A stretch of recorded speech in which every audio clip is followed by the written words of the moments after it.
किसी विधर्मी ने थोड़े लगाया है हमारे ऊपर आरोप। जिस व्यक्ति ने लगाया है वो खुद हिस्ट्री शीटर है।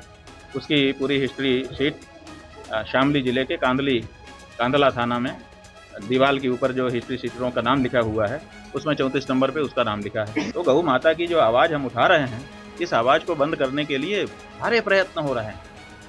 उन्हीं में से एक प्रयत्न ये भी है। गुरुजी, मास्को एक्ट को लेकर के कोर्ट में मुकदमा दर्ज करने का आदेश। हाँ ठीक है, वो उचित है, क्योंकि जब मुकदमा दर्ज होगा तभी तो उसमें आगे की जो प्रक्रिया है जांच की, गवाही की, वो सब पूरी हो सकेगी। तभी तो जो फर्जी मुकदमा बना करके हमारे ऊपर दायर किया गया है उसकी सच्चाई सबके सामने आएगी। तभी ऐसा काम करने वाले जो लोग हैं वो दंडित हो सकेंगे। तो इसलिए आवश्यक है, हम यही कहना चाहेंगे कि न्यायालय लंबा समय न लगाते हुए इस पर थोड़ी सी द्रुत गति से काम करे, क्योंकि बहुत सारे लोगों की निगाह इस पर लगी रहेगी। तो जल्दी से जल्दी इस पर गवाही साखी करे और निर्णय करे। जो गलत है वो तो गलत ही है, जो फर्जी केस बनाया है वो तो फर्जी ही सिद्ध होना है। गुरुजी, आप बता रहे हैं कि कोर्ट में आपने सबूत भी आरोप लगाए हैं। बात यह है कि सनातन के ऊपर आरोप लगा कौन रहा है, आप देखिए। किसी विधर्मी ने थोड़े लगाया है हमारे ऊपर आरोप। जिस व्यक्ति ने लगाया है वो खुद हिस्ट्री शीटर है। उसकी पूरी हिस्ट्री शीट शामली जिले के कांदला थाना में दीवार के ऊपर जो हिस्ट्री शीटरों का नाम लिखा हुआ है उसमें 34 नंबर पे उसका नाम लिखा है। ऐसा हमको बताया लोगों ने, फोटो भी दिखाया उस दीवार का। वहाँ पर जो रजिस्टर रखा है उसमें HS नंबर 76A उस व्यक्ति का नाम लिखा है। जाने कितने लोगों के ऊपर फर्जी मुकदमा डाल करके और उनको उगाही करना, यही उसका काम है। वो व्यक्ति रामभद्राचार्य का शिष्य बन जाता है और रामभद्राचार्य जी की शिष्य होने के बाद वो आकर के हम लोगों के ऊपर इस तरह का आरोप लगाता है। तो आप समझ लीजिए कि ये आरोप कोई विधर्मी नहीं लगा रहा है। ये आरोप कहाँ से आ रहा है? रामभद्राचार्य जी, और रामभद्राचार्य जी का बल कहाँ है वो भी आप लोग जान लीजिए। तो गौ माता की जो आवाज़ हम उठा रहे हैं, इस आवाज़ को बंद करने के लिए सारे प्रयत्न हो रहे हैं। उन्हीं में से एक प्रयत्न ये भी है। महाराज जी, आप कह रहे थे कि कोर्ट में सब साक्ष्य देखने के बाद ही मुकदमा कैसे दर्ज करेगा?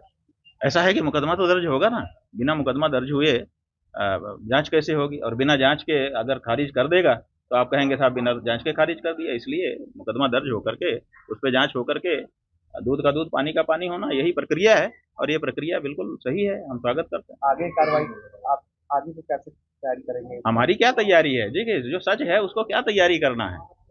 उन्होंने झूठा केस बनाया है और उन्होंने कल हमारे अधिवक्ता ने आप लोगों को बताया था कि उन्होंने 2 एफिडेविट दाखिल किए हैं, दोनों में 2 कहानी है।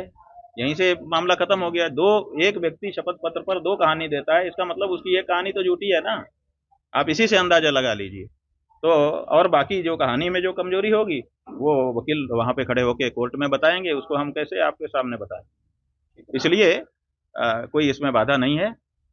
ये बिल्कुल उचित है, जो प्रक्रिया है उसका पालन किया जाना चाहिए और हम लोग न्यायालय में जो बाधा आ रही है उसको फेस करेंगे। ऐसी क्या बात है? हम थोड़े आदित्यनाथ हैं कि हमारे ऊपर का मुकदमा हटवा लो, ऐसी जरूरत नहीं है। हमारे ऊपर अगर कोई आक्षेप है तो हम भी उसका सामना करेंगे जैसे आम लोग करते हैं। ऐसी क्या बात है? और हमको अपनी न्यायपालिका पे भरोसा है और अपनी सच्चाई पे भरोसा है। क्या किस बात की चिंता? ठीक है। और गौ माता का आशीर्वाद है। गौ माता के लिए निरंतर हम लोग आगे बढ़ रहे हैं, बिना डरे बिना भय खाए, और बढ़ते रहेंगे। आप कैसे चुप करा लोगे? ये माननीय प्रधान पॉक्सो न्यायाधीश श्री विनोद कुमार चौरसिया जी ने यह प्रथम सूचना रिपोर्ट दर्ज करने का आदेश किया है।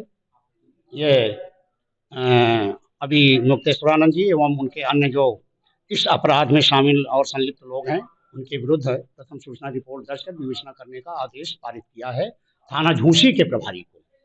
और महत्वपूर्ण बिंदु केवल इतना सा है कि घृणित अपराधों की तह में जाकर विवेचना करने के लिए कुछ बिंदु भी सम्मानित अदालत ने सुझाए हैं कि प्रथम सूचना रिपोर्ट दर्ज करते हुए इन बिंदुओं पे जरूर तह तक जाया जाए, इसलिए कि इससे भारतीय संस्कृति और भारत की सनातन संस्कृति घायल हुई है, न कि केवल बच्चे ही घायल हुए। मामला यह है कि क्या कहते हैं, अभी मुक्तेश्वरानंद जी द्वारा बच्चों को, छोटे बच्चों को, शिष्यों को गुरुकुल परंपरा का आड़ लेकर, बहाना लेकर गुरु शिष्य की परंपरा को क्या कहते हैं रौंदने का काम किया गया, यौन शोषण करने का काम किया गया, जो संज्ञान में बात आई और अदालत के माध्यम से उन बच्चों के जख्म पर और सनातन संस्कृति के जख्म पर मरहम लगवाने के लिए प्रार्थना पत्र दिया गया, जो सम्मानित अदालत ने संज्ञान लेते हुए स्वीकार किया और थाना झूसी को आदेशित किया। अभी में केशवानंद जी हैं, उनके क्या कहते हैं, बहुत सारे क्या कहते हैं उसमें अपराध में सहयोग और संलिप्तता में भागीदारी सहभागिता निभाने वाले लोगों के विरुद्ध। यश के मानव संकीर्तन टोपी वाला सीनियर एडवोकेट।